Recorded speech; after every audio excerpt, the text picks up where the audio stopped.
I'd like to introduce Andrew Briggs. Andrew's Briggsy's been better known and worked around for 20 years with the North East Catchment Management Authority. He's had extensive experience in river health restoration, strong focus on trout and native fish. The last decade, Briggsy's played a major role in fire recovery works across catchments, working with communities. He's working with the VFA at the moment. We're not giving him back. Focused on recovery of native fish. Sorry, Katie, but bad luck. Possession's 9/10 of the law. He talks about how the VFA is working with CMAs and anglers and the ATF to enhance trout fisheries. So welcome, Briggsy.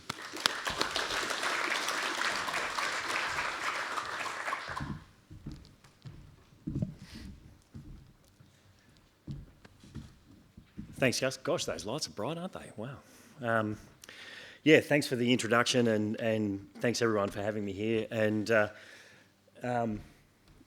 why do we care? Working from the past and into the future together was something that Paul Stoles and TG had a chat about up at Corryong, actually, at the last Trees for Trout Day up there as part of our fire recovery program. And I was chatting with Terry earlier this week, and I was really mindful that my talk probably will gild the lilies and overlap a little bit with other people, but I want to give a bit of a perspective from a CMA officer. I'm working with the VFA at the moment, but through most of that period, I was working with the North East Catchment Management Authority and going back to, as someone alluded to before, or well, not someone, TG, that relationships were a bit strained between all of us back in the day. But in terms of working from the past, how far back do we go? Terry's already mentioned the gold dredging up on the Ovens River, and it can't be underestimated the impact that these things had on all of our rivers. It wasn't just the Ovens, all of our rivers were not all dredged, but impacted upon massively over time.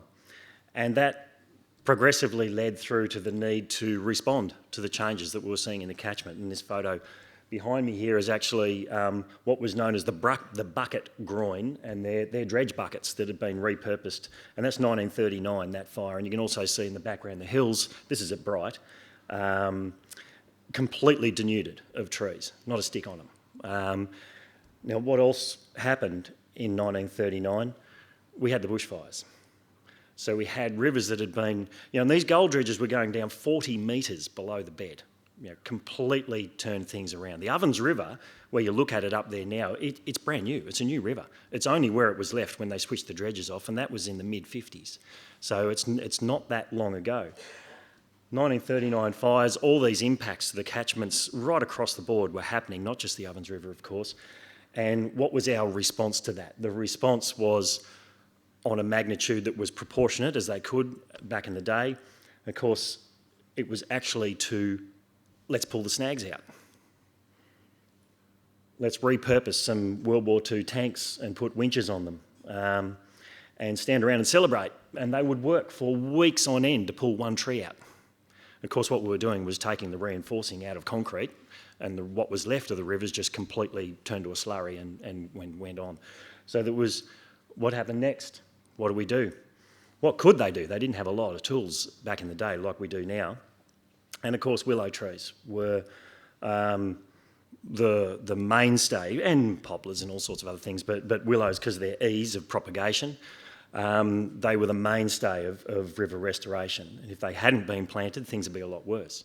Of course, it led to situations with willow trees eventually where our waterways, because of their propensity to grow and take over and all these sorts of things, completely choked waterways. Waterways were abandoning their courses, all sorts of things were happening, and there was this accumulated anxiety amongst the river management industry about what are we going to do with this problem with all these willow trees.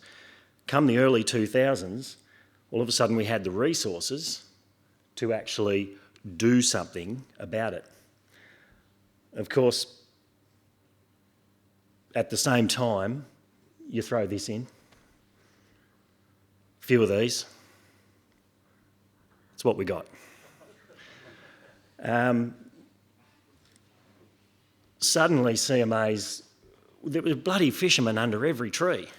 and not happy with the world. And I'll acknowledge, I was North East Catchment Management Authority. I can't necessarily speak for other people might have done it better or worse than us, but across the board, I would say we fumbled the ball in communicating with people. We lost touch with the people who were involved. We were so focused on the works and the problems and these large-scale problems, large-scale solutions in our minds at the time. And surely people can see we're improving the rivers, right? Like, surely you can see that. So around about 2010, we had the big flood events in 2010, which was sort of at the end of the Millennium Drought, even though we went back into the 13-14 summer, which was almost worse than the others put together. Myself and a whole bunch of other people in CMAs, particularly in Golden Broken CMA, North East, and our Gippsland colleagues, we felt, we're fishermen too, you know. We love our rivers, and we thought, we're more than this, we can do more than this. And so we started, and actually that photograph of that boulder being put in there, I was going to say it's the first, except the first was the one behind it. That's the second boulder that I ever put in the Ovens River, and that was just above Jack's Hole, near where Mayfly Rise is, and that was in 2010, where we started saying, we can do more than this, guys. We can actually get this habitat happening. And we did a large-scale RFL project there at Jack's Hole, putting logs. The first log jams I ever built were there, and they're still there today, and they've been built on progressively, and now we see the fantastic Mayfly Rise result. You know, Golden Broken trialled putting lunkers in before all of this. It was early 2000s that the Golden Broken were playing around, and this started to build. So that was one of two things that started the change at that time. The second big thing is that someone said stop. We need to talk about this. If we get sick of Terry George today, we shouldn't, because the man's an absolute legend, and I just want to echo everything personally that's been said about TG in the last half an hour. TG and I spent a lot of time together driving around four-wheel drives, scoping out projects and all sorts of things. It was a very, very positive and a good vibe, and things, how quickly. And at that same time, that leadership from the ATF, echoed by the Victorian Fisheries Authority and CMAs, and there was a group of us came together and said, hang on a minute, we can do this actually. If we stop throwing rocks at each other, we can actually work together really productively. And there's a realisation that across the board, whilst we might disagree about individual things, no one loves our rivers and our fishes more than what we do. So it makes absolute sense for us to work together. So talking wild trout, you know, we're here today talking wild trout, and it's awesome. What a great vibe in the room. It hasn't always been this easy. As a CMA officer of that era, blood on my hands, or sap from willow trees or something anyway, it hasn't always been this easy. And actually the first going out to fly fishing clubs and having talks with people in those early days wasn't easy. Someone actually captured an image of me at the first club that I went to.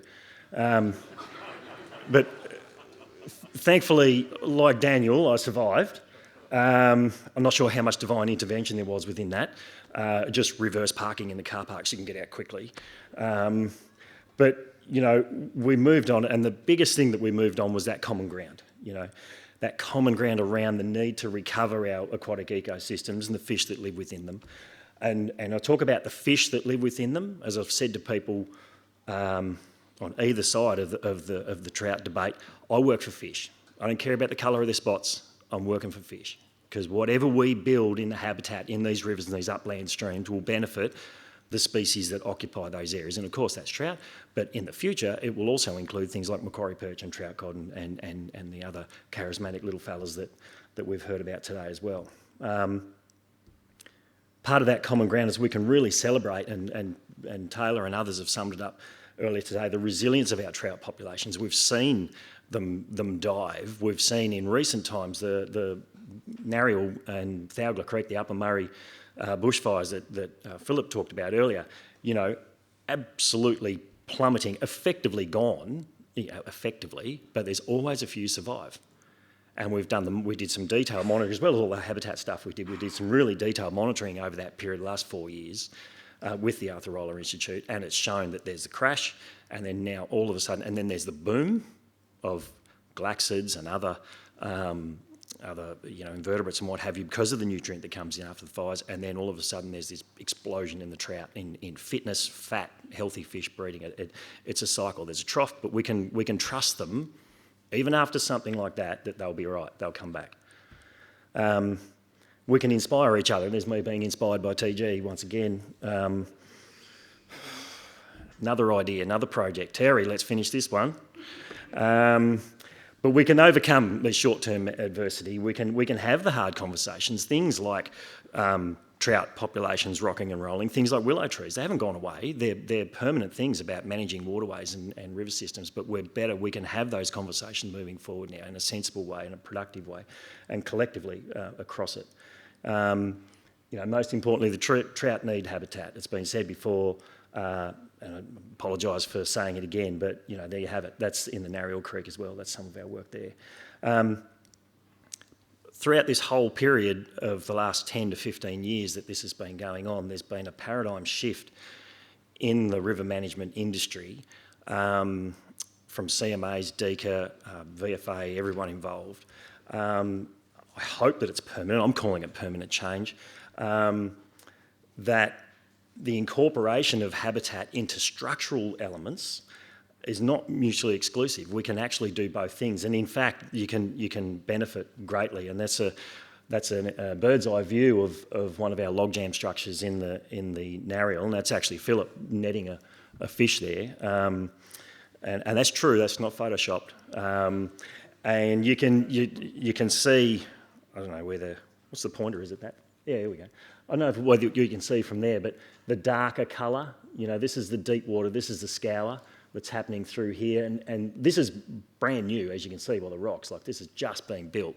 It was only a couple of months old. What will happen, you see the fast water over here, we've got fast water, you've got scour, and you've got deepening happening. Where you've got still water, you've got sediment deposition. So you're actually building what was an eroding bank, you're creating your undercuts, you're creating deep water and scour, and so you can actually have your bank protected whilst creating your habitat, so you can have your cake and eat it too.